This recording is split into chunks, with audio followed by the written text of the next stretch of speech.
Hi everyone, this is Marshmallow Fluff with another build video. This one is my Stamina Nightblade DPS. Front bar, health 16k, stamina 32k, stamina recovery almost 2k,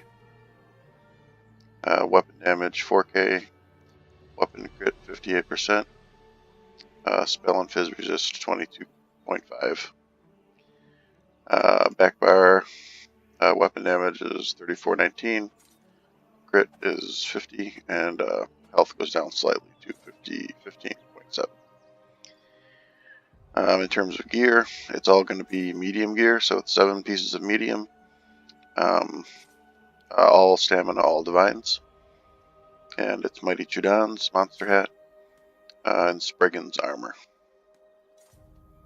And then the weapons and jewelry are Kingslayer, infused weapon damage on 2 of them, and infused stamina recovery on 1 of them. And then the main hand dagger is a Nirnhound with weapon damage, and the offhand dagger is a precise with stamina leech.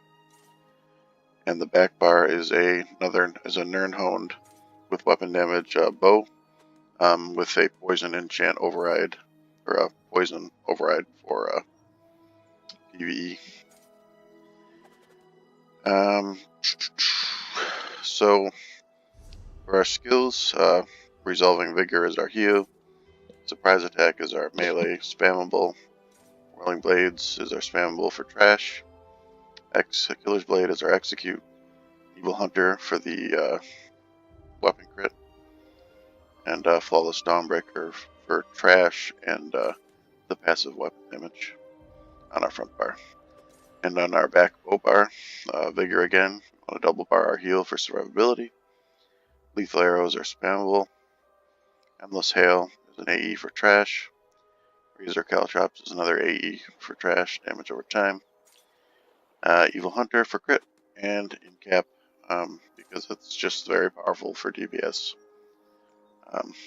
You'll use that on rotation. In terms of all the skills, Assassination, you want Incap and your Execute, and then all the passives. And then for Shadow, Surprise Attack, Spammable. Shadowy Disguise, that's your invisibility for PvP. When I slot it in 2 places. I take off my Whirling Blades, I slot it front bar, and I also slot it back bar instead of Endless Hail. So you have your invisibility. You can quickly push on both bars. Very strong for PvP. And then you want all your passives. And siphoning, you just want the first passive here. When you drink a potion, you gain ultimate. It's very, very strong. Dual wielding, you just want Whirling Blades and all the passives. And bow, you just want Lethal Arrow and Endless Hail, and then all the passives. Light armor, nothing. Medium armor, you want everything in medium. And heavy armor, you don't need anything in there. Vampire, you want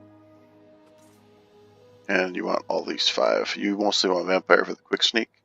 Some of the other stuff is good too. But if you want to gank people in PvP, for sure go Vampire so you can sneak fast.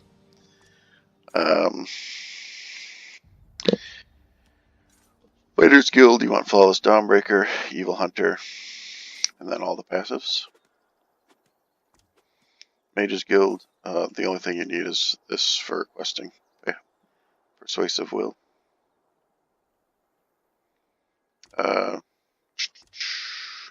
Undaunted, you want both passives. Lion's War, Rapid Maneuver, Vigor's a heal, Caltrops, AE dot for trash, and single target, and then both passives. And support, you want this passive. Some of the passives are good. And then Red Guard, you want all your Red Guard abilities. And for crafting, medicinal use is good. For extra sustain and provisioning, you can get these to increase your food buff timers if you want. And then gear, skills, champion points.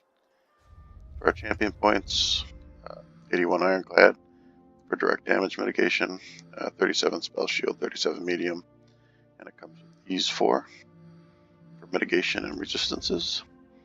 More mitigation, 43 hardy, 43 ellie, 29 thick skin, and it comes with these. And then nothing in the Lord, nothing in the Tower. The Lover, 100 in Mooncalf to buff our stam recovery, 70 in Tenacity to buff our extra stamina when we heavy attack, and 100 in the Shadow, Befoul. Oh, and this one comes with these, and this one comes with this stuff. This is for PvP mostly. It's very strong. People are not going to like you if you lethal arrow them with 100 in Befoul. The Apprentice, nothing in there. The Echinok, 56 Master at Arms. And then the Ritual, 56 Mighty, 56 Precise Strike, 65 in Piercing, and 37 in Thaumaturge. And this comes with these. And this comes with these. So, Stamblades, it's a lot about rotation for PvE DPS. With this setup, keeping in mind you don't have to buff yourself at all with this. You'll hit, if you do the rotation right, 27 to 29, something like that. So the rotation for this I'm going to cover in detail because stam rotations are weird and more complicated. This is going to be like probably the simplest stam rotation you'll ever see, but it's still more complicated than other classes. So you drop your Caltrops, Endless Hail, Lethal Arrow. If in cap is up, you press it, and then you switch, and you use Surprise Attack, Light Attack, Surprise Attack, Light Attack 6 times, because this gives you 6 seconds of 20% increased damage. So you want all your dots hitting during that 6 seconds, and then you switch bars, and Surprise Attack, Light Attack for the 6 seconds, so you get as much damage as you possibly can while your in cap is up. And then you switch bars, and you reapply your dots, and then you do it again. And then when you switch bars again, your in cap will be up again, and you hit it again, and you try to burst again. So you'll have one rotation where there's no in cap up, and then you'll have one rotation where there is an in cap up, and you'll do that until execute phase. And then right before you notice the mob is going to go to 25% health, it'll be the same rotation. You'll drop your dots, and then you'll in cap, and then you'll surprise attack one time to make sure you got that penetration buff up for the 20 seconds, and then you'll switch your spammable over to your execute, and you'll do execute, light attack, execute, light attack, execute, light attack 6 times. Depending on how dead the mob is, the mob may be very dead. You may just continue doing that. If it looks like it's going to be up another 10 seconds, then you'll go back and you'll drop your dots again and execute light. Actually, you might not even drop your dots again. I don't. I just, if I see the flawless is up high enough so that in cap is up, I go back and I do in cap again, and then I just do execute light attack, execute light attack. Yeah, so that's stamina rotation. Also, there are slight modifications for this. So for PvE, you'll override your bow, your enchant on your bow to get the extra damage from your poison, because you're going to have the weapon damage enchant from your front bar anyway. But in PvP, you'll unequip this, so that if you're lethal arrow spamming, you'll get the weapon damage. If you're just on your bow bar, just using your bow. Also for PvP, I think I mentioned this, but for PvP you slot your shadowy disguise. I slot it in both Whirling Blades and Endless Hail. I put the shadowy disguise there instead for PvP. Also, you can use either food really, but the only time I really use the health stamina food is like if I'm in a duel and I know I'm not going to need all my stamina or stamina recovery.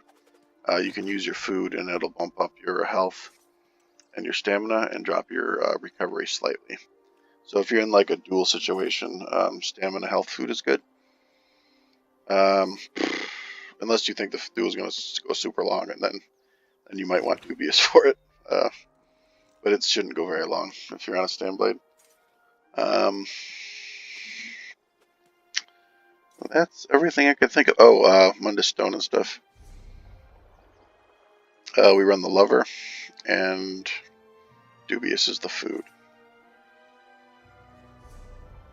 Yeah, so, also, hopefully the meta Stamblades are watching to this point so they don't troll me. I understand you can get more damage if you change out some skills. Like, if I used the Morph of this, and I like put it, it's not called Grim Focus, what's it called? It's called something.